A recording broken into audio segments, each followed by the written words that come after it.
5, y vamos a hablar hoy de una persona de la cual yo particularmente nunca he oído a ningún pastor ni a nadie hablar, y es una persona que solamente la Biblia contiene un par de versículos, pero yo digo, hermanos, si estas personas están en la Biblia, por algo es. Por algo es que el Señor permitió que los nombres de estas mujeres y de estos hombres estén en las Biblias. Y hay personajes, ya digo, poco conocidos, pero que tienen una riqueza que por lo que hicieron o por lo que dijeron, el Señor permitió que ahí estuviera la vida de esta persona. En esta ocasión no puedo hablar del nombre de la persona porque la Biblia no nos dice cómo se llamaba esta persona, curiosamente. El próximo domingo y el otro y probablemente el otro estaré hablando de personajes poco conocidos y les diré el nombre. Pero en esta ocasión, el personaje del cual quiero hablar y en cierto sentido rendirle homenaje, no puedo decirles cómo se llamaba, porque la Biblia no nos dice cuál era su nombre, pero sí nos dice lo que hizo. Segundo de Reyes, capítulo 5, por favor presten atención, es un pasaje un poquito largo, pero vamos a leerlo tranquilamente. ¿Lo tenéis? Creo que lo vais a poner ahí también. Naamán, general del ejército del rey de Siria, era varón grande delante de su señor y lo tenía en alta estima, porque por medio de él había dado el Señor salvación a Siria. Era este hombre valeroso en extremo, pero leproso. Y de Siria habían salido bandas armadas y habían llevado cautiva de la tierra de Israel a una muchacha, la cual servía a la mujer de Naamán. Esta dijo a su señora: si rogase mi señor al profeta que está en Samaria, él lo sanaría de su lepra. Entrando Naamán a su señor, le relató diciendo: así y así ha dicho una muchacha que es de la tierra de Israel. Y le dijo el rey de Siria: anda, ve, y yo enviaré cartas al rey de Israel.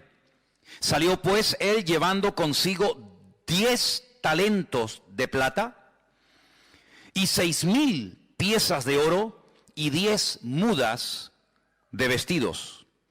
Tomó también cartas para el rey de Israel que decían así: cuando lleguen a ti estas cartas, sabe por ellas que yo envío a ti mi siervo Naamán, para que lo sanes de su lepra.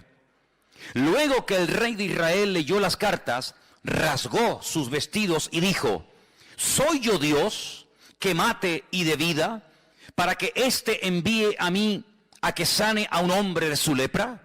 Considerad ahora y ved cómo busca ocasión contra mí. Versículo 8. Cuando Eliseo, el varón de Dios, oyó que el rey de Israel había rasgado sus vestidos, envió a decir al rey: ¿por qué has rasgado tus vestidos? Venga ahora a mí y sabrá que hay profeta en Israel. Vino Naamán con sus caballos y con su carro y se paró a las puertas de la casa de Eliseo.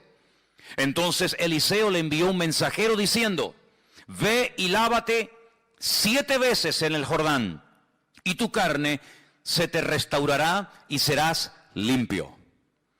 Y Naamán se fue enojado diciendo: he aquí yo decía para mí, saldrá él luego, y estando en pie, invocará el nombre del Señor su Dios, y alzará su mano, y tocará el lugar, y sanará la lepra. Habana y Farfar, ríos de Damasco, ¿no son mejores que todas las aguas de Israel? Si me lavar en ellos, ¿no seré también limpio? Y se volvió y se fue enojado. Mas sus criados se le acercaron, le hablaron diciendo: Padre mío, si el profeta te mandara alguna gran cosa, ¿no la harías? ¿Cuánto más diciéndote: lávate y serás limpio? Él entonces descendió y se zambulló 7 veces en el Jordán conforme a la palabra del varón de Dios. Y su carne se volvió como la carne de un niño y quedó limpio. Versículo 15. Volvió el varón de Dios, él y toda su compañía, y se puso delante de él y dijo: ahora, he aquí, ahora conozco que no hay Dios en toda la tierra, sino en Israel. Te ruego que recibas algún presente de tu siervo. Mas él le dijo, vive Dios en cuya presencia estoy, que no lo aceptaré. Y le instaba que aceptara alguna cosa, pero él no quiso. Entonces Naamán dijo, te ruego pues que de esta tierra no se dará a tu siervo la carga de un par de mulas, porque aquí en adelante tu siervo no sacrificará holocausto ni ofrecerá sacrificio a otros dioses, sino al Señor. Y en esto perdone el Señor a tu siervo, que cuando mi señor el rey entrare en el templo de Rimón para adorar en él, si se apoyare sobre mi brazo, si yo también me inclinare en el tiempo de Rimón, cuando haga tal, que el Señor perdone en esto a su siervo. Y él le dijo, ve en paz. Y se fue pues, y caminó como media legua de tierra. Entonces, ay amigo, entonces Giesi, criado de Eliseo, el varón de Dios, dijo entre sí, he aquí mi señor estorbó a este sirio Naamán, no tomando de su mano las cosas que había traído. Vive Dios que correré yo tras de él y tomaré de él alguna cosa. Siguió Giesi a Naamán, y cuando vio Naamán corriendo tras él, se bajó del carro para recibirle y le dijo, ¿va todo bien? Y él le dijo, bien, mi señor me envía a decirte. He aquí vinieron a mí en esta hora del monte de Efraín 2 jóvenes de los hijos de los profetas. Te ruego que les des un talento de plata y 2 vestidos nuevos. Y Naamán dijo, te ruego que tomes dos talentos de plata. Y le insistió y ató 2 talentos de plata en 2 bolsas y 2 vestidos nuevos, y lo puso todo a cuestas a 2 de sus criados para que lo llevasen delante de él. Y así que llegó a un lugar secreto, él lo tomó de mano de ellos y lo guardó en la casa. Luego mandó a los hombres que se fuesen. Y él entró y se puso delante de su señor. Y Eliseo le dijo, ¿de dónde vienes, Giesi? Y él le dijo, tu siervo no ha ido a ninguna parte. Él entonces le dijo, ¿no estaba también allí mi corazón cuando el hombre volvió de su carro a recibirte? Es tiempo de tomar plata y de tomar vestidos, olivares, viñas, ovejas, bueyes, siervos y siervas. Por tanto, la lepra de Naamán se te pegará a ti y a tu descendencia para siempre. Y salió de delante de él leproso, blanco como la nieve. ¿Cuántos dicen amén? Una historia realmente tremenda, llena de muchas enseñanzas. Y del primer personaje del cual quiero hablar es de este general sirio llamado Naamán. Versículo 1 nos da unas características, unos datos muy interesantes acerca de este hombre. Primero, su nombre, Naamán. Segundo, a lo que se dedicaba, su oficio, general del ejército del rey de Siria. General, un alto mando.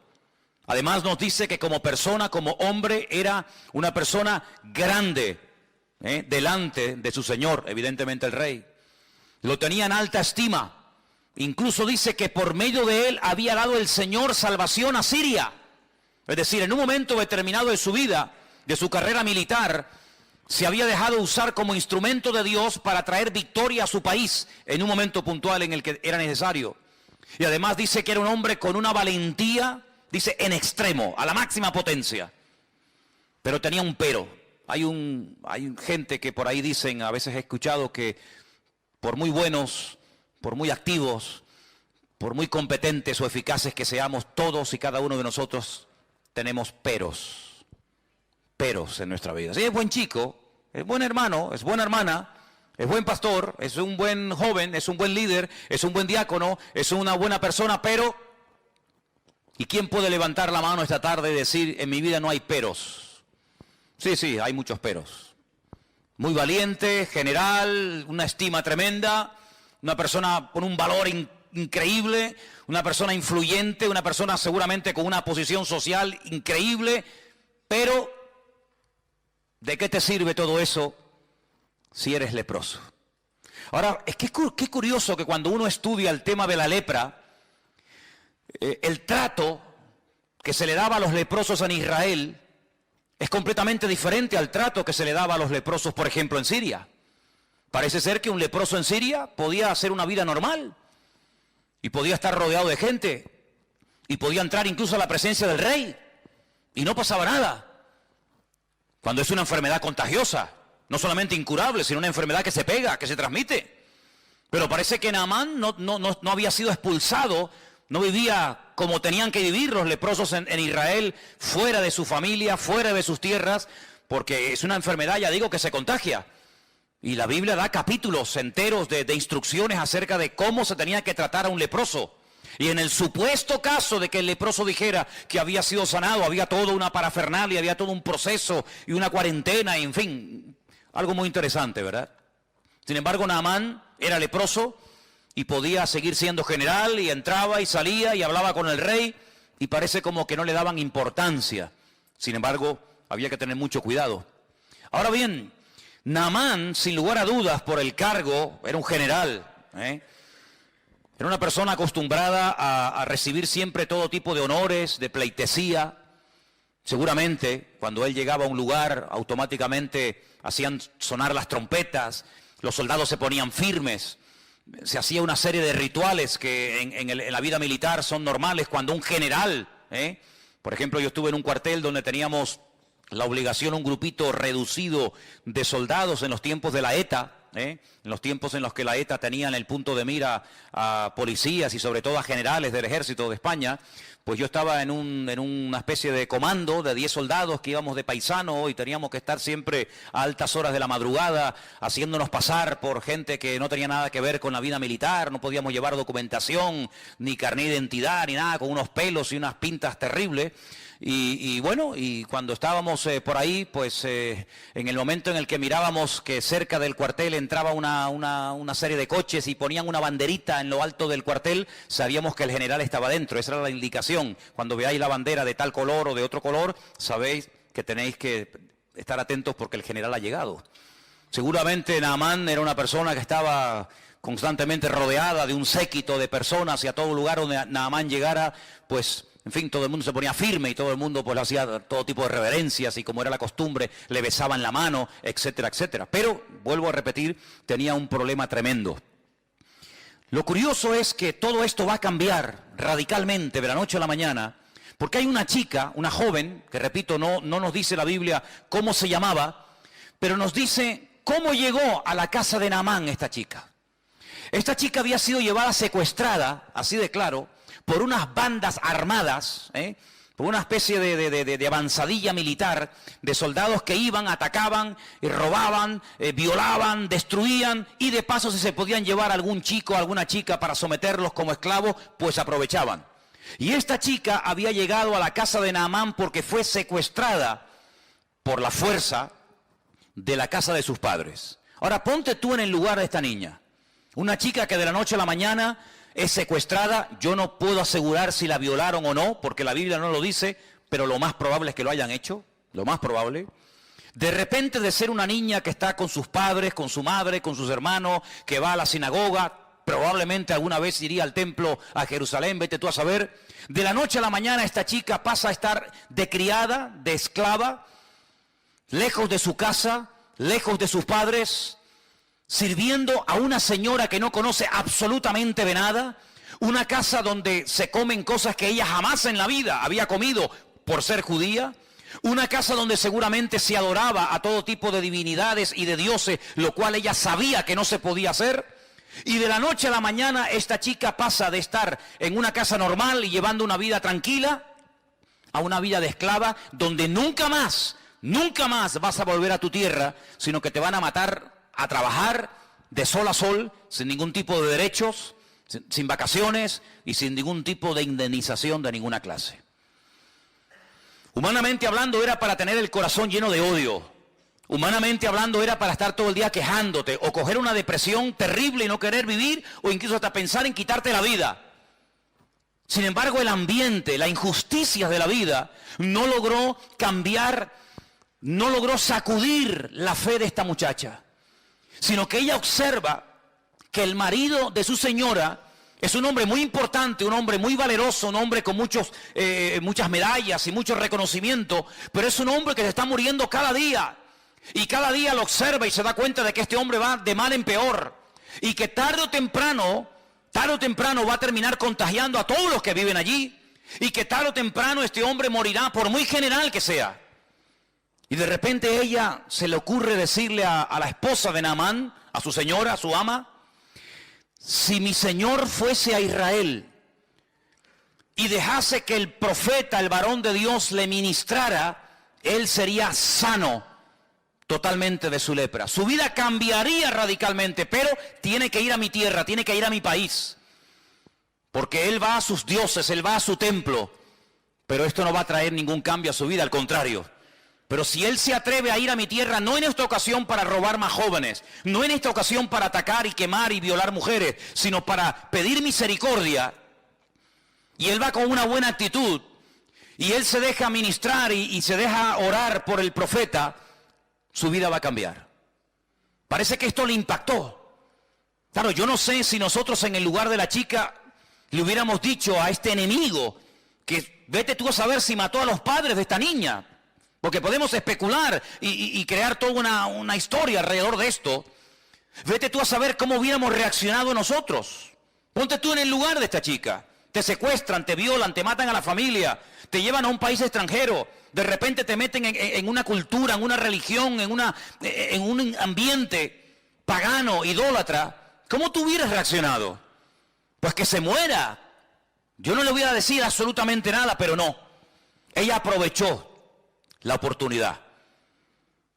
Ella no dijo, bueno, que se muera de su lepra porque no se merecen absolutamente nada, sino que ella da testimonio de la fe y de la confianza que tiene en su Dios y en los hombres de Dios de aquella época. Y esto, ya digo, le tuvo que impactar tanto a Naamán que Naamán fue a hablar con el rey. Se ve que tenía acceso directo y una amistad tremenda con el rey de Siria, y le dijo: mira, me ha pasado esto y esto, tengo una chica trabajando de criada, de esclava en mi casa, y me ha dicho que en Israel hay un hombre, un profeta, que puede orar por mí y mi vida puede cambiar. Y entonces el rey le da permiso, y el rey le da unas cartas para que se las lleve al rey de Israel. Y claro, imagínate, cuando el rey de Israel recibe las cartas del rey de Siria, dice: pero hombre, pero esto es increíble. No solamente nos atacan, no solamente nos matan, no solamente nos secuestran a nuestra juventud, sino que ahora me manda un leproso para que lo sanemos. ¿Pero esto qué es? Se vio realmente entre la espada y la pared, porque casi era una especie de orden. Te mando a este para que me lo sanes. Ya, sí, como si fuera tan fácil, ¿no? Como si le doliera la cabeza y le damos un frenadol o una aspirina, ¿verdad? Te mando a un leproso para que me lo sanes. Y el rey de Israel dice: ¿acaso soy yo Dios? ¿Puedo yo sanar a un leproso? Era una enfermedad incurable, era algo terrible en aquella época. Los judíos expulsaban de los campamentos. Mira, por ejemplo, a Miriam, la hermana del pastor de Moisés. La echaron del campamento, sí, pero es que es la hermana de Aarón, es la hermana de Moisés, da igual quien sea. No puede vivir entre nosotros, la echaron del campamento. Todos sabemos que ella murmuró, que ella cuestionó la autoridad de su hermano, y dice la Biblia que quedó, ¡pum!, automáticamente leprosa. Y estuvieron 7 días diciendo: bueno, ¿qué hacemos? ¿La abandonamos en el desierto? ¿Avanzamos? ¿Qué hacemos? Y allí estuvo una semana el pueblo esperando, pero claro, es que ella ya había esperado por su hermano Moisés cuando este era un bebé, cuando este era un niño pequeñito y lo pusieron en un canasto para que fuera devorado por los cocodrilos del río Nilo, para que se ahogara. Ella estuvo esperando a ver qué pasa con mi hermanito, a ver si se salva, si se muere, a ver si la corriente se lo lleva, a ver si... Y ella esperó por su hermano, y lo que tú siembras es lo que tú vas a cosechar. Si tú esperaste por Moisés, Moisés va a esperar por ti. Y dice la Biblia que cuando ella reconoce que obró mal, que actuó incorrectamente, y ella pide perdón, su hermano Moisés ora por ella, el Señor la restaura, la sana, la vuelven a incorporar al campamento, y entonces dice que el pueblo otra vez se puso en marcha. Qué bonito, ¿no? Gloria a Dios. No puedes pedir lo que tú no estás dispuesto a ofrecer. Pero si tú siembras algo en la vida, ten la completa seguridad que lo que tú has sembrado es lo que tú vas a cosechar. Y siempre se cosecha más de lo que hemos sembrado en la vida. ¿Cuántos dicen amén?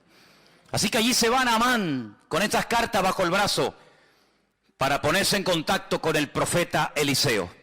Y me llama la atención, yo estuve leyendo esto y leyendo, digo, pero Señor, esto es algo increíble. Versículo 5 dice que este hombre se va, pero no se va con las manos vacías. Fíjate lo que se llevó. Dice en el versículo 5 que se llevó consigo 10 talentos de plata, 6,000 piezas de oro y 10 mudas de vestidos, 10 trajes. Y yo digo, 10 talentos de plata. ¿Y cuántos son talentos? Pues un talento, según la Biblia, son 45 kilos. Es decir, que si un talento son 45 kilos y se llevó 10 talentos de plata, este hombre, aunque nos suena así como una cosa sin importancia, se llevó 450 kilos de plata. Yo me metí hoy en Google, y digo, bueno, ¿cómo está el precio de la plata? Y me salió unas 275.000 euros. Si tuviéramos hoy 450 kilos de plata, lo mínimo que nos darían, lo calculé a lo mínimo, serían 250.000 euros. ¿Alguien tiene por ahí 450 kilos de plata escondido bajo el colchón? Bueno, bajo el colchón tendría que ser un colchonazo enorme, ¿no? Pero no solamente eso, sino que se llevó 6,000 piezas de plata, perdón, de oro. Esto es un fortunón. Y se llevó 10 vestidos que tenían que ser unos pedazos de trajes. No eran comprados ahí en Primar. Estos eran trajes de categoría, de marca, amigo, porque hay que impresionar al profeta. Date cuenta que estás pidiendo algo muy complicado. Sáname de la lepra. Sí, ya, como si fuera así, tocar un botón y ya está. Y con todo ese cargamento este hombre pasa los altos del Golán y allí se adentra en tierra de Israel. Y cuando él va por el camino, él que es un hombre importante, él es un general, él no es un pelagato, sino es un hombre de autoridad, él va con un plan, ¿no? Él va con un pensamiento y él dice, bueno, cuando este hombre me vea y me vea con todos estos soldados y me vea con casi 500 kilos de plata y con 6,000 piezas de oro, etcétera, etcétera, este hombre me va a hacer un recibimiento alucinante, ¿no? Saldrá afuera, me hará una reverencia, me besará la mano, o levantará las manos, invocará a su Dios, vendrá y me hará algo mágico. Eliseo no le hizo ni caso. Pero es que ni caso. Dice en el versículo 10, entonces Eliseo le envió un mensajero. Mira, vete y dile a Naamán que se vaya y que se bañe. Ahora, si tú vienes a hablar conmigo y yo te digo, hermano, mire, hagamos un favor, primero vaya y báñese, ¿te gustaría? ¿Qué te estoy diciendo? Tú sabes que cuando te regalan colonia, bueno, gloria a Dios, está bien. Pero cuando te regalan en Navidad un desodorante, eso tiene una doble lectura. Porque te están diciendo, Ahora tú imagínate, dile a ese general, a ese hombre valeroso, a ese hombre tan influyente, que se vaya a lavar, pero que se meta 7 veces. Esto es un insulto, hermano. Esto es un insulto. Claro, Naamán, versículo 11, se fue enojado, no le gustó aquel recibimiento. ¿Cuántas veces hemos dicho aquí en la iglesia, tú lo sabes, si no te quieres enfadar nunca, si no te quieres llevar una desilusión, no esperes nada de nadie? Porque como esperes un trato preferencial, como esperes algo de alguien y no lo recibas, te vas a enfadar.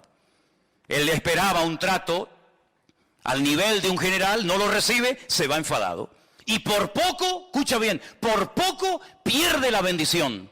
Su carácter por poco le traiciona y le impide recibir la bendición de Dios. ¿Cuánta gente pierde la bendición de Dios? No porque Dios no quiera bendecirlo, sino porque ellos estropean lo que Dios quiere hacer en su vida. Por poco se vuelve a Siria peor, porque ya, amigo, ya no hay una oportunidad. Y entonces dice la Biblia que él decía, mira lo que dice versículo 11, él decía, saldrá, se pondrá de pie, invocará el nombre del Señor su Dios, alzará las manos, tocará el lugar, sanará la lepra, así. Él tenía ya todo premeditado y todo pensado, pero nada más lejos de la realidad, más fácil imposible. ¿Quieres sanar? ¿Quieres ser sanado? Vete al río Jordán y te bañas 7 veces. Y entonces él dice, Abana y Farfar, 2 ríos de aguas cristalinas, arriba en Siria, ríos de Damasco, dice, ¿no son mejores que todas las aguas de Israel? Si yo me baño en los ríos de mi tierra, ¿no seré sanado? ¿Por qué me tengo que meter en este río que en esa altura, a esa altura? Porque claro, cuando tú vas a donde nace el río Jordán es muy bonito. Nosotros hemos estado arriba en el norte, en Banias, en lo que era antiguamente Cesarea de Filipo, y allí el río Jordán es una belleza. Allí ves las truchas, allí ves los peces, allí es agua cristalina. Aquello es una belleza de lugar. Pero según va corriendo el río Jordán, pues tú vas viendo que de aguas cristalinas nada. El río Jordán es un río de barro, de sedimentos, de tierra, y todo eso es lo que entra en el Mar Muerto y ahí se queda. Entonces es un río, sinceramente, que cuando tú te metes, pues no ves el fondo, no te ves ni los pies de lo sucio, del barro que va arrastrando desde el norte hasta donde estaba este hombre. Y él dice, ¿cómo? Pero hombre, ¿me voy a meter ahí? Pero si en mi país, en mi tierra, los ríos son más bonitos, más limpios, más cristalinos. Este es un río sucio. Ay, amigo. Naamán tuvo que aprender algo. Y es algo que aparentemente es fácil, pero que a mucha gente le cuesta, y muchas veces hay algunos que no lo aprenden nunca. ¿Sabes? Yo he conocido gente que está dispuesto a pagar dinero para ser sanado, a pagar dinero para que el marido le vuelva y deje a la otra, pagar dinero para que el hijo cambie y deje la droga, pagar dinero para salir de la depresión en la que están, pero en cuanto se les habla de obediencia, de sometimiento a Dios, de renunciar al pecado y ponerse en línea con Dios, ay amigos, si te he visto no me acuerdo. Hace muchos años estábamos en Arrecife de Lanzarote, predicando en una campaña evangelística al aire libre. Y se me acercó un señor de Valencia que trabajaba en una autoescuela de aquella época. Y este hombre en aquellos años había pagado 2 veces a unos santeros brasileños y cubanos, a uno más de 250.000 pesetas y a otro casi 300 y pico mil pesetas. Se había ido a Cuba, se había rapado el pelo, había estado como si fuera un perro dentro de una casa. Se había hecho santero o lo que fuera, pagó dinero, mató gallinas, se lavó en sangre de no sé qué. Cuando vino a la campaña me abría las bolsas con unos pañuelos llenos de sangre. Pagó un dineral, más de $500,000 de pesetas, más los traslados de viaje para arriba, para abajo, pero cuando le dijimos, eso no sirve absolutamente de nada. Te has enredado, te has metido más en la basura de lo que estabas.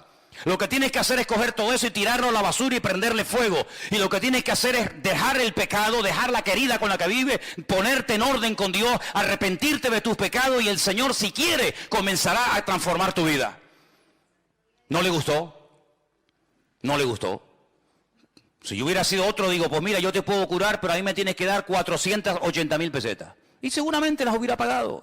Porque hay gente que está dispuesta a pagar para comprar un milagro, para tocar al corazón de Dios y obtener un favor, pero cuando le habla de sometimiento, de obediencia, cuando le habla de buscar a Dios en verdad, ay amigo, mientras tú tengas el control, yo puedo, yo pago, yo voy aquí, yo voy allá, yo me rapo el pelo, yo me visto de blanco, me visto de rojo, me visto de amarillo, me baño en sangre, me baño en leche condensada, en lo que tú quieras, pero mientras yo tenga el control, no pasa nada. En el momento en que se te dice, ríndete, renuncia, pide perdón por tus pecados, amigos, si te he visto, no me acuerdo, y las amistades se rompen. Es tremendo, 450 kilos de plata, 6.000 piezas de oro, 10 mudas de vestido.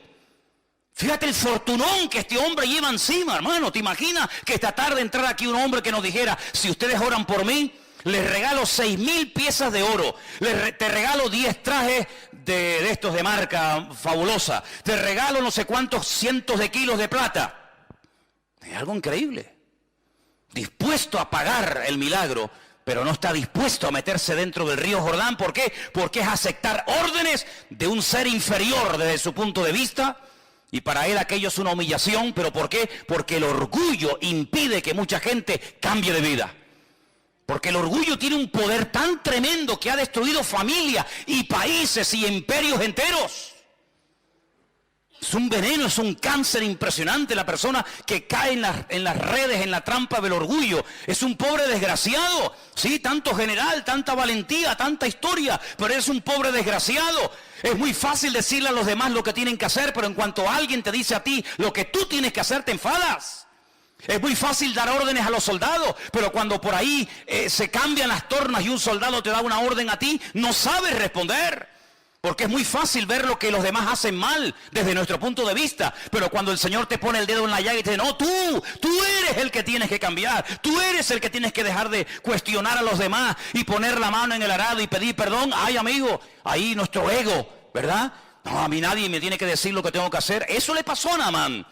Y Naamán no fue sanado porque se metió 7 veces en el río Jordán. Las aguas del Jordán no sanan a nadie. Hay gente que cuando va a Israel se traen botellas del agua del río Jordán.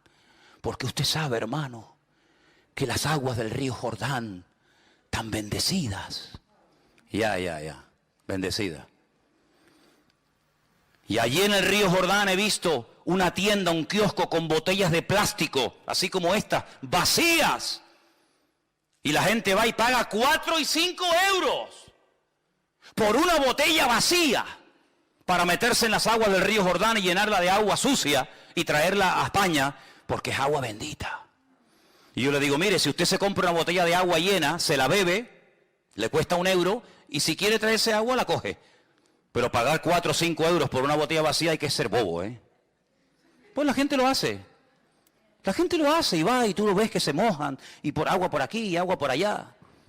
Tremendo. No fueron las aguas del río Jordán lo que sanaron a Naamán. Lo que sanó a Naamán fue aceptar una orden por parte del profeta Eliseo, que no entendía, que le tocó su ego, pero cuando él se humilló, cuando él se arrepintió y cuando él estuvo dispuesto a hacer caso a lo que le decían, ahí comenzó un proceso de cambio en su vida. Y dice la palabra de Dios que este hombre al final acepta. Al final va, se mete en el río Jordán, aunque no entiende la orden. Mire, hermano, yo lo he dicho ya en varias ocasiones. En la Biblia hay 3 tipos de mandamientos. 3 tipos. Cada uno recibe su nombre. Hay mandamientos que entran dentro del sentido común. No matarás. Honrar al padre y a la madre. No decir falso testimonio. Hay incluso muchas constituciones de la inmensa mayoría de los países representados aquí esta noche, que en sus constituciones, en el Código Penal, en el Código Civil, tienen parte de leyes que tienen que ver con este tipo de mandamientos. En ninguna parte del mundo está permitido matar a la gente. En ninguna parte del mundo está permitido salir por las calles y secuestrar y matar y violar. Pero ¿eso de dónde viene? De los mandamientos de la Biblia. ¿Cuál fue el primer libro de la historia que dijo no matarás? La Biblia. Luego hay mandamientos que entran dentro de la lógica, de la convivencia entre seres humanos, del sentido común. Los entiendo, son buenos, ayudan a la convivencia y a una sociedad sana.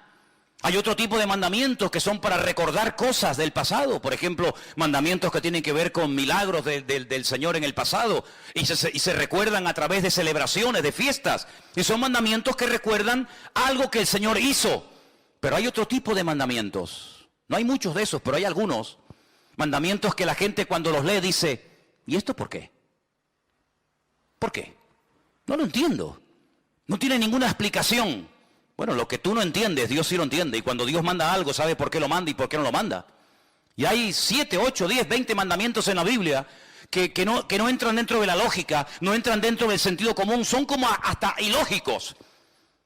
Mandamientos que uno los puede hasta cuestionar. Bueno, eso era para antes, eso era para la época de Israel en el desierto. No, son mandamientos que Dios los puso para probarte.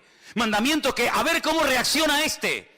Si le digo algo que no entiende, a ver si lo va a hacer o no lo va a hacer. Hay gente que dice, yo no lo veo, yo no lo entiendo.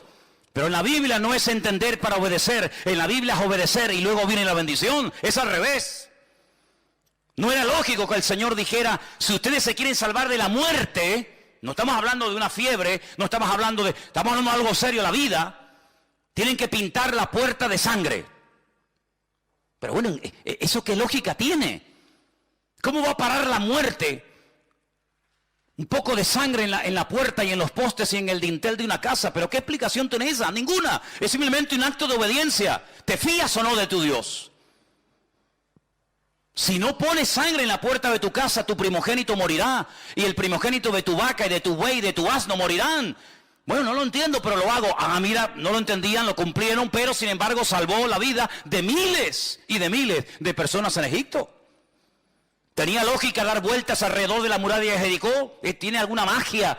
Cuando damos muchas vueltas alrededor de una ciudad, ¿se van debilitando los muros y al final caen? No. Es simplemente un mandamiento para ver si tú te fías de mí. ¿Te atreves a creerme? Sí, pues venga, demuéstralo. Venga una vuelta, y ahora otra, y ahora otra, y ahora 7.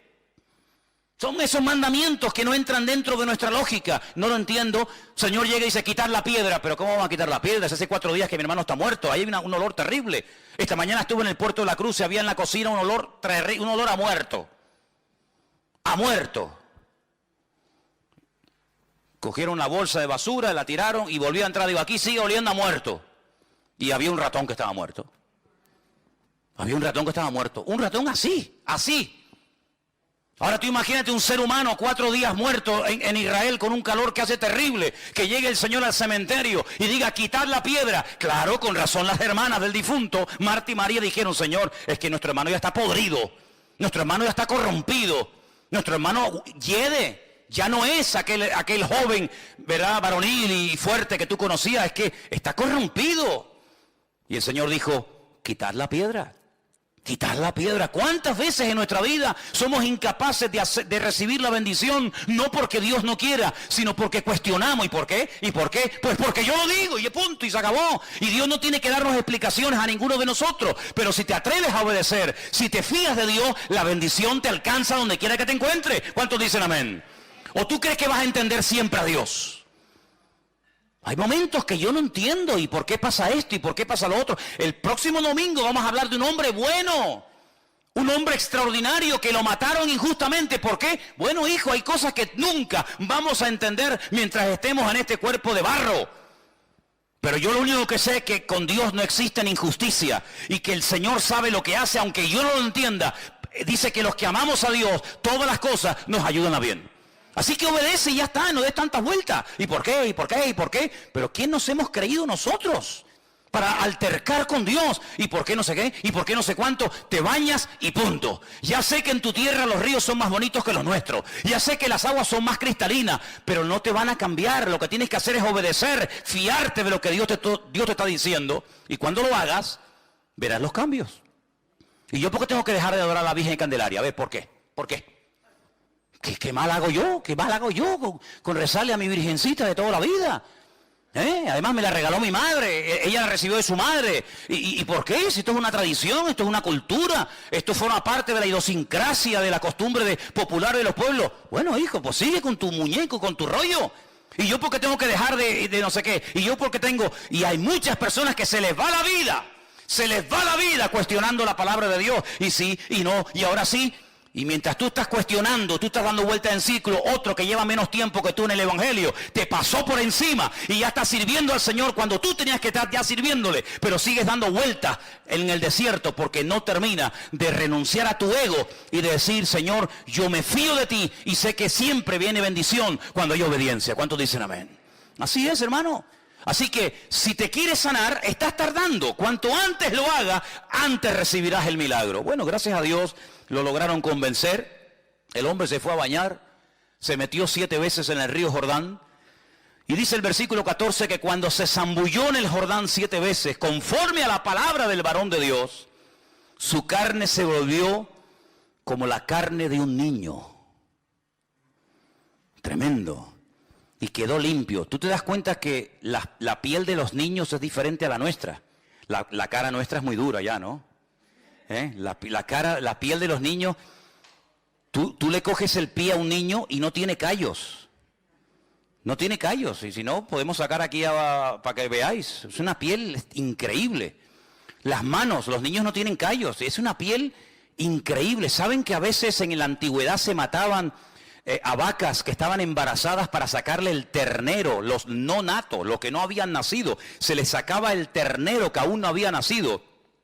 Y se sacrificaba también, lógicamente, al ternero. ¿Para qué? Para curtir esa piel, porque era una piel tan suave, una piel tan hermosa que se utilizaba para escribir los pergaminos. y se utilizaba para hacer los rollos de la Torá y se utilizaba para escribir libros. ¿Por qué? Porque es una piel frágil, una piel bonita, una piel suave, no como una piel...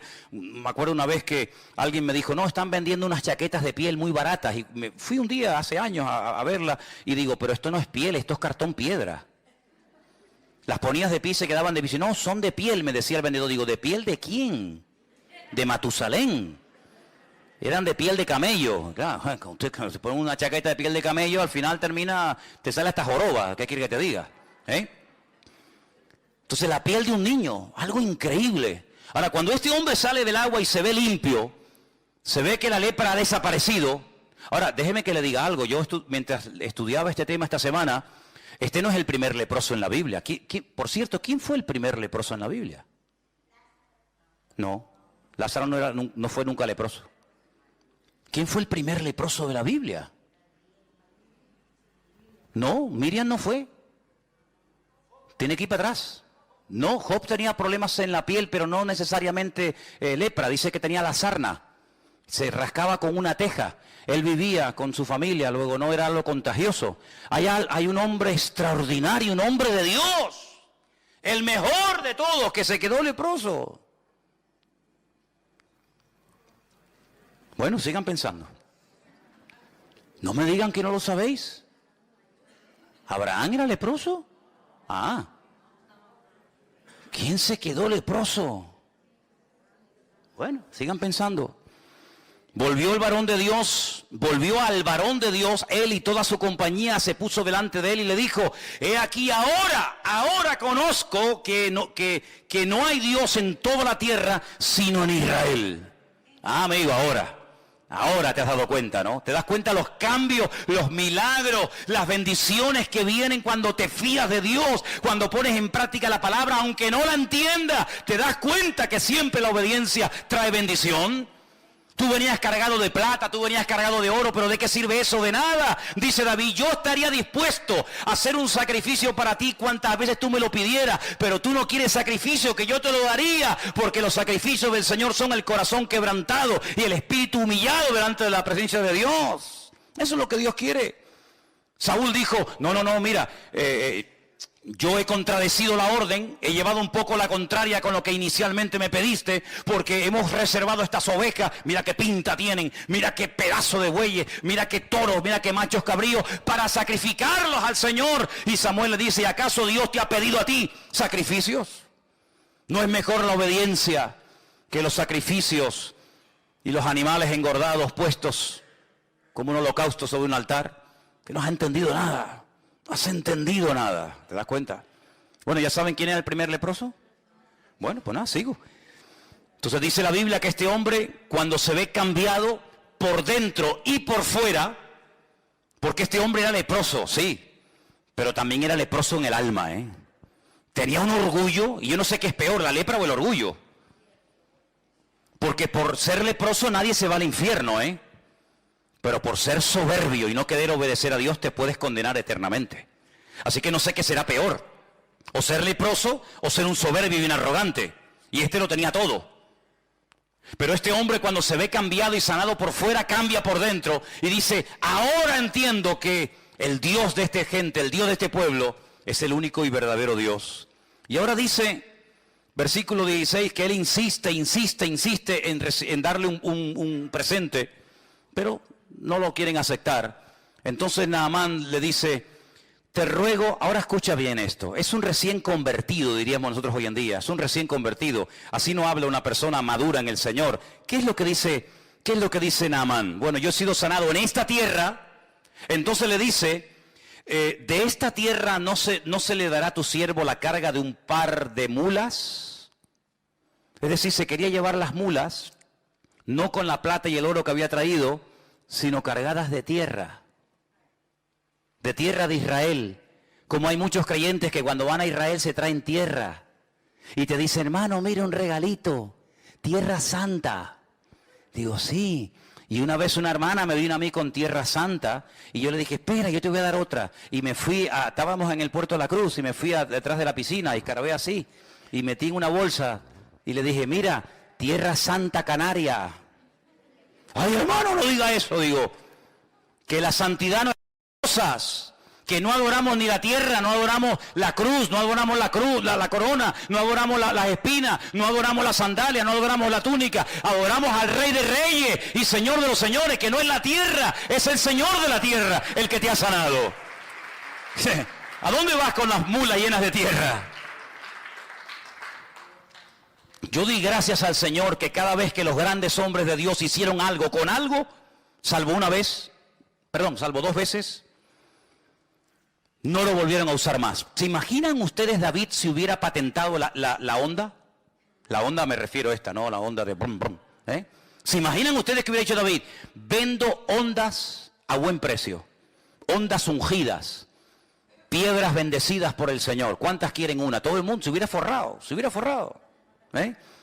Con una quijada, con un hueso seco de una mula que estaba tirada en el camino, Sansón se vio acorralado de filisteos. 1000 dice que venían. Dijo, mi madre, ¿ahora qué hago? Cogió así el hueso de la quijada del burro y empezó pim, pam, pim, pam, pim, pam, pim, pam, pim, pam, pim, pam, pum, pum. Un montón, 2 montones, 3 montones, 1000 filisteos se cargó. Hubiera dicho Sansón, ¿cuántos quieren la quijada? A ver, ¿quién me da 1000, 2000, 4000, 8000? Vamos a hacer quijadas, vamos a hacer, ¿Se acuerdan cuando Mike Tyson le mordió la oreja a aquel? A los pocos días estaban vendiendo orejas mordidas de chocolates y se hizo de oro el tipo que lo hizo. ¿Qué te parece, amigo? Cuando hicieron aquella serpiente de bronce, que era un tipo de la muerte de Cristo en la cruz, cargando el pecado, al final terminaron adorando a la serpiente de bronce. Y dice que el rey Ezequías tuvo que prenderle fuego, porque al final terminaron adorando al instrumento en vez de al Señor que utilizó el instrumento. O el efod que hizo Gedeón, que dice la Biblia que al final fue de tropiezo al pueblo de Israel. No adoramos las cosas, hermanos, no adoramos las cosas, no adoramos como mucha gente, ¿verdad? Las reliquias, no, es que esta es la túnica que llevó el Señor. ¿Y qué? ¿Y qué? Si quieres yo te regalo la chaqueta mía. ¿Y qué? Que no es la chaqueta, no es la túnica, no son los clavos, no son las espinas, las atillas, sino es el Señor el que hace las cosas. No somos supersticiosos, no tenemos necesidad de amuletos. Yo espero que no haya nadie aquí, que sea supersticioso, que todavía esté con el vasito de agua y con aquel que está con la manita así con el perejil mirando para la pared castigado. Espero que no haya nadie aquí así, espero que no haya nadie con el lacito rojo y el diente de ajo y no sé qué en el bolsillo y el espejo de no sé qué y el gato de no sé qué. Espero que no haya nadie así, porque nosotros tenemos a un Dios que es mucho más grande que todo eso. Y aunque vengan contra ti por un camino, por 7 saldrán corriendo. No te vas a llevar tierra a tu país porque no ha sido la tierra la que te ha sanado. Al que te tienes que llevar es al Señor que bendice a esta tierra y a esta nación. ¿Cuántos dicen amén? Así que este hombre cambió. Pero ¿cómo se produjo este cambio? Porque una muchacha anónima, que no sabemos cómo se llamaba, se quedó un día y dijo, tengo 2 opciones, o callarme y dejar que este hombre se muera, o abrir mi boca y decir, tu problema es terrible, tu problema te va a terminar matando, pero hay solución, hay esperanza, hay una respuesta, y es mi Dios, y es mi Señor. ¿Cuántos de ustedes o cuántas hermanas han pasado por esta iglesia y han estado viviendo a veces durante años en casas de abogados, de médicos, de gente de perras de aquí de Tenerife, y han estado ahí por el dinero que cobraban, han estado ahí, ¿verdad?, viviendo en el hogar, pero han visto las miserias de esos hogares, donde sí, tienen 10 coches aparcados en el garaje, la pared llena de títulos y de fotografías con el alcalde, con el gobernador, con el rey, con fulanito o con menganito. Pero han visto las miserias de un hijo en la droga, han visto la miseria de una señora alcoholizada, han visto la miseria de un hombre en depresión, han visto problemas en la casa y en vez de, como esta muchacha, abrir la boca y decir, usted será doctor, médico, abogado, arquitecto, alcalde, lo que usted quiera, pero en esta casa no está la bendición de Dios. Pues esto fue lo que hizo esta chica. Podía haberse callado, podía haber dicho, bueno, es un general, él tiene todo lo que quiera, come lo que quiere, viste como quiere, pero le falta la bendición. Y yo, mira por dónde, esclava, privada de libertad, secuestrada, raptada de mi familia, yo soy más bendecida que este pobre hombre. Pero voy a compartir la bendición. Así que en todo lugar donde Dios te ponga, abre la boca. Porque estás rodeado Estamos rodeados diariamente de multitud de leprosos. Leprosos que están muriendo poco a poco. Y a veces hay una insensibilidad tan grande que ni siquiera se dan cuenta de su triste condición. Anoche estaba paseando yo al perro y se me acercó un chico y me dijo, ¿puedo hablar contigo? Digo, sí. Me dice, ¿tú eres el pastor de esa iglesia? Digo, sí. Dice, ¿qué es lo que ustedes creen? Pero tú imagínate, me pregunten a mí qué es lo que queremos. Me dieron las quimbambas allí, ¿no? Empecé a hablarle, pim, pam, para arriba, abajo, no sé qué, no sé cuánto. Y me dice, yo perdí a mi madre, mi hermano murió de una puñalada, el pobrecito está hecho polvo. Creo en Dios, creo en Jesucristo, no creo en los cristianos, ni en las iglesias, ni en nada, ni nadie. Digo, entonces te pasa como a mí, que solamente creo en Cristo. Hay gente que dice, no, yo tengo fe en los hombres. Digo, que Dios te bendiga. Yo en los hombres ninguna. Yo tengo fe en Dios total, en los hombres ninguna. Ni quiero que tengan fe en mí, ni tengo yo fe en nadie, porque en quien hay que confiar es en el Señor y nada más. Y Él me pidió darle testimonio. Pero no es fácil, no es normal que una persona te pare en la calle y te pida explicaciones de tu fe o de tu creencia. Pero muchos de ustedes tienen un privilegio que yo no tengo. Yo tengo otros privilegios, pero no seguramente uno de los que ustedes tienen. Y es que ustedes están todo el día rodeados en trabajos donde hay gente inconversa. Trabajas a lo mejor en una oficina, en un hospital, en una obra, en una empresa, donde observas y te das cuenta de las miserias del hombre, que por mucho sueldo, por mucho que quieran aparentar, por mucho que quieran figurar, estamos rodeados de leprosos. De gente que no saben lo que tienen que hacer y claman aquí y llaman allá y se dejan leer las manos y pagan y hacen lo que sea, pero no tienen la paz y la salvación que nosotros tenemos en Cristo Jesús. Y menos mal, gloria a Dios, que esta muchacha le habló a Naamán, porque si ella no hubiera abierto la boca, Naamán se muere leproso. Pero el cambio en su vida se produjo cuando esta muchacha abrió su boca y dio testimonio. ¿Te imaginas que mañana te atrevieras a dar testimonio en esa casa donde trabajas, en ese colegio donde estudias, en ese aula donde asistes? ¿Te imaginas?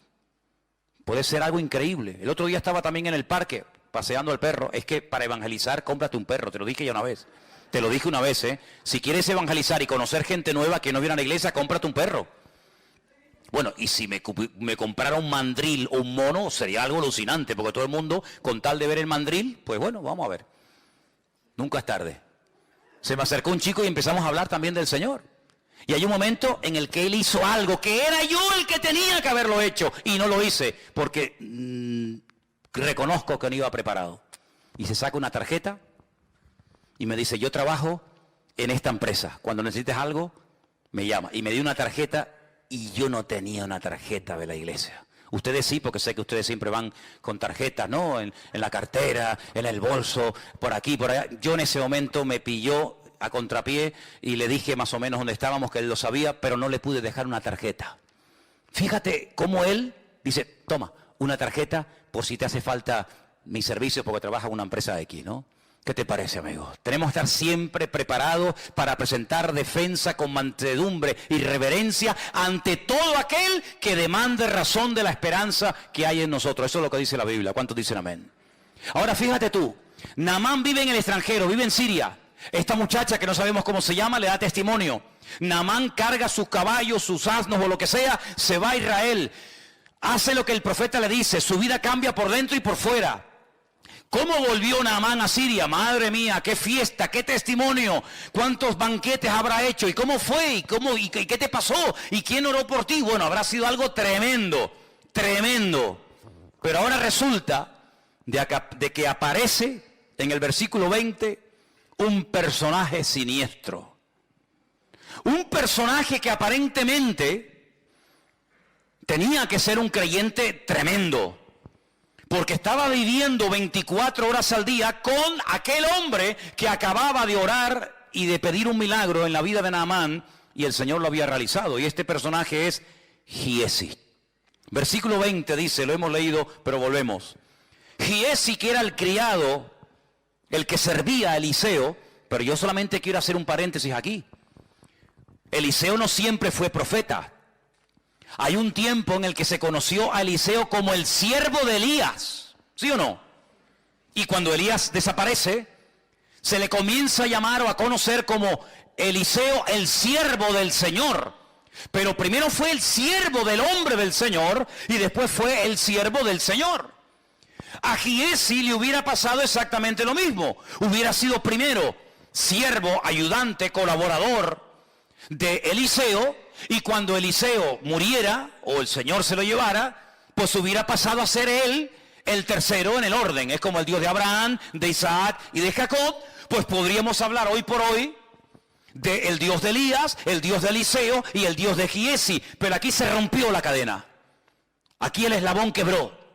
¿Y cuál fue el error? El siguiente. Este hombre que era siervo criado del varón de Dios, dijo entre sí, he aquí mi Señor estorbó, no aprovechó esta oportunidad de oro, imagínate, de este sirio Naamán, de este sirio, habla con menosprecio, no tomando de su mano las cosas que había traído. Vive el Señor. ¿Cómo que vive el Señor? ¿Para qué metes al Señor en tu codicia? No quieras espiritualizar tu desorden. Vive el Señor, que correré yo tras de Él y tomaré de Él alguna cosa. ¿Cuál es la raíz de todos los males? El amor al dinero. ¿El dinero? No, el amor al dinero.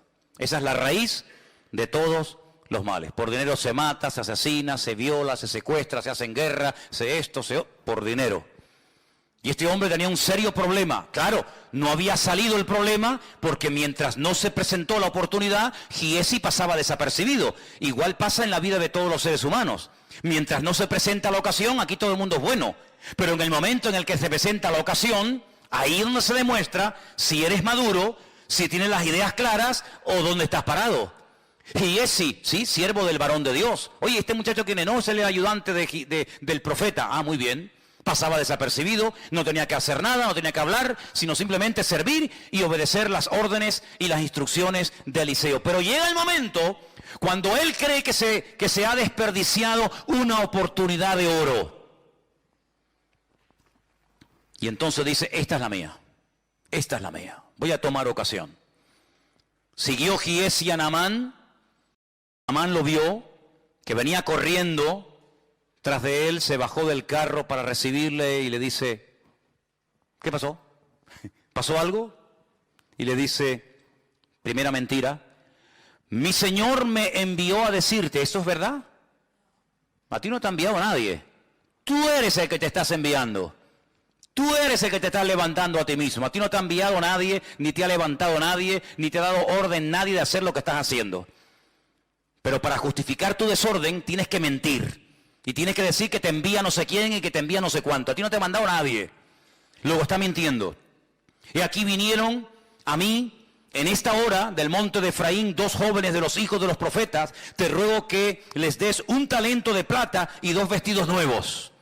Se hace pasar por el bueno, ¿no? No, yo no vengo a pedir nada para mí. Cuidado, es que ha llegado a la casa de mi Señor unos profetas, unos estudiantes en la escuela de los profetas de aquella zona. Y claro, nos ha pillado a traspié.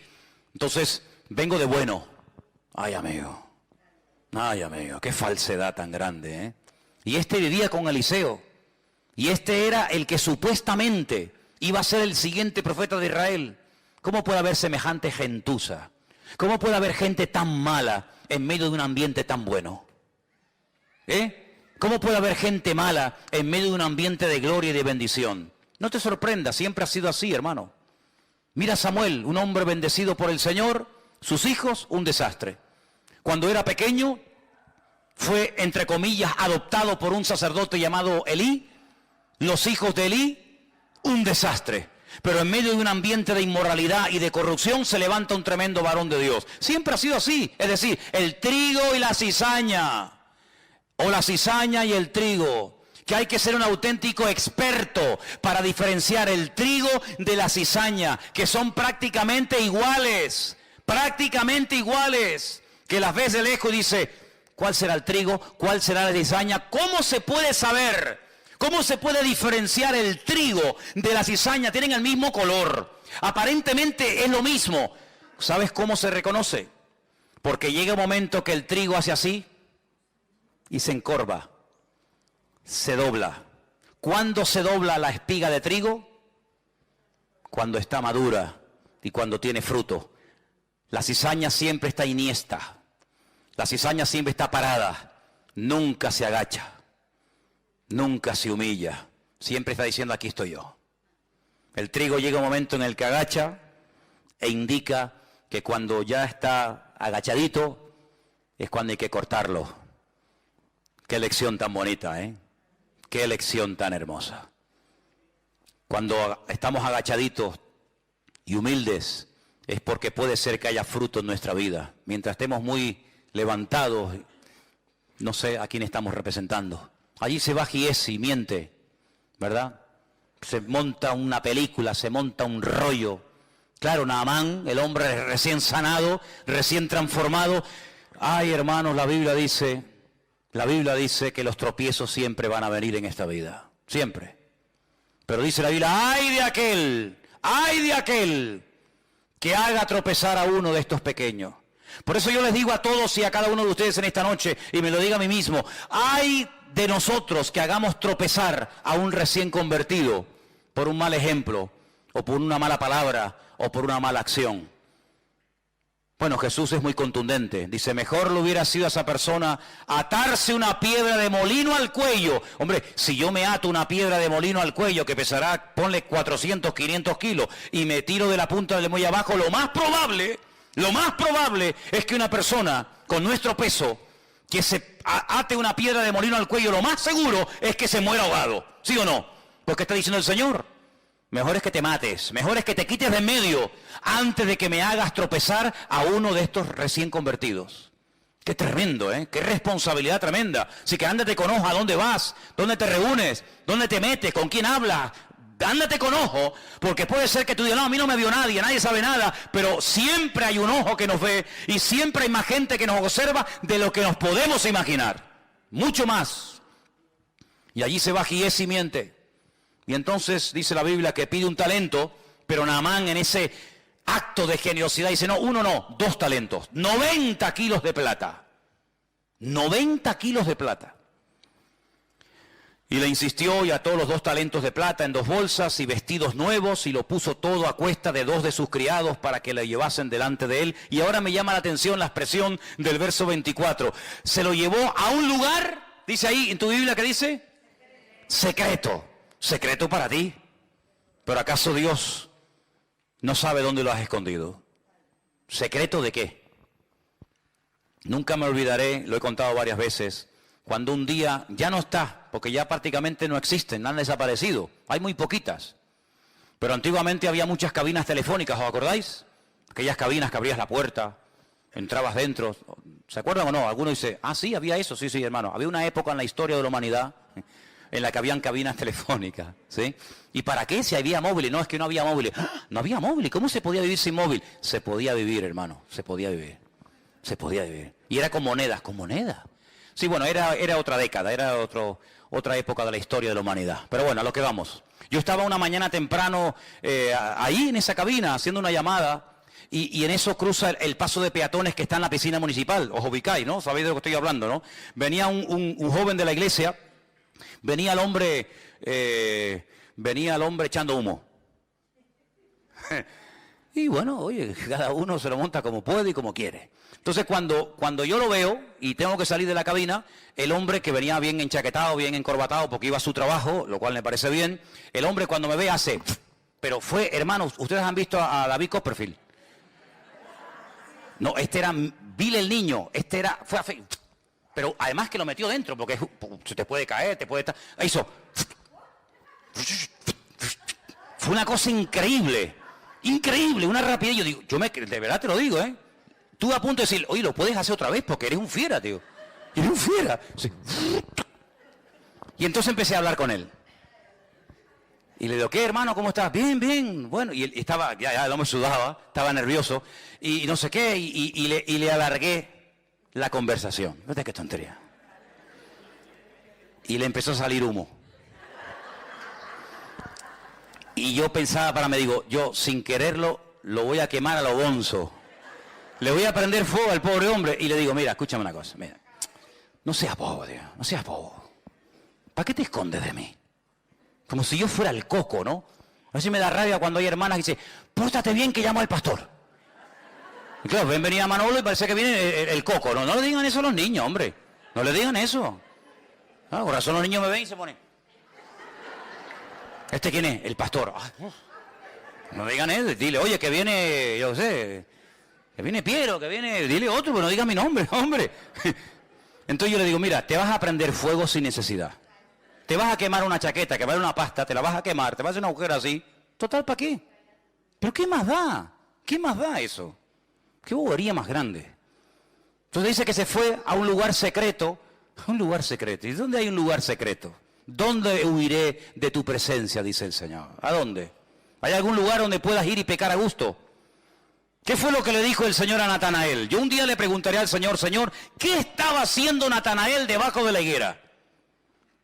Yo no sé lo que estaba haciendo y la Biblia no lo dice, pero cuando Natanael viene, el Señor Jesús dice, he aquí, ahí viene un verdadero israelita.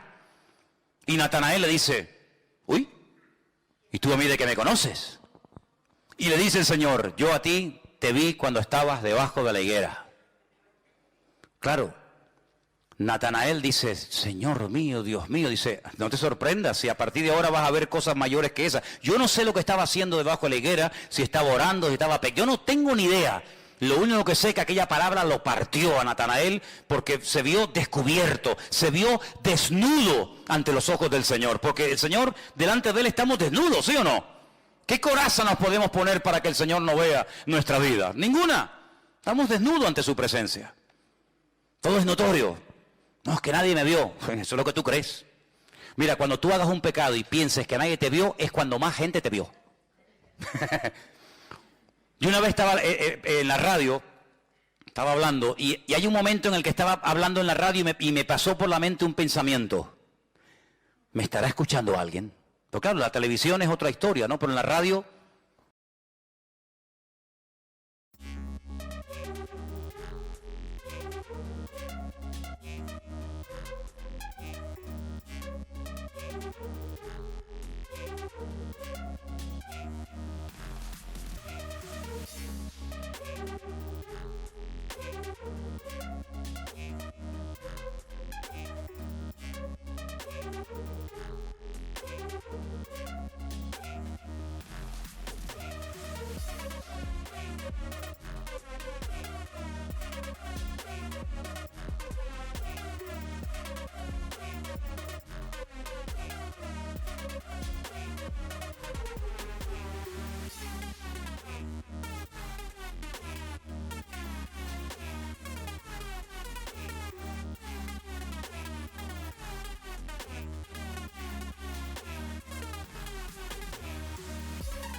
No sabe si hay gente al otro lado. Y me pasó ese pensamiento. ¿Me estará oyendo alguien?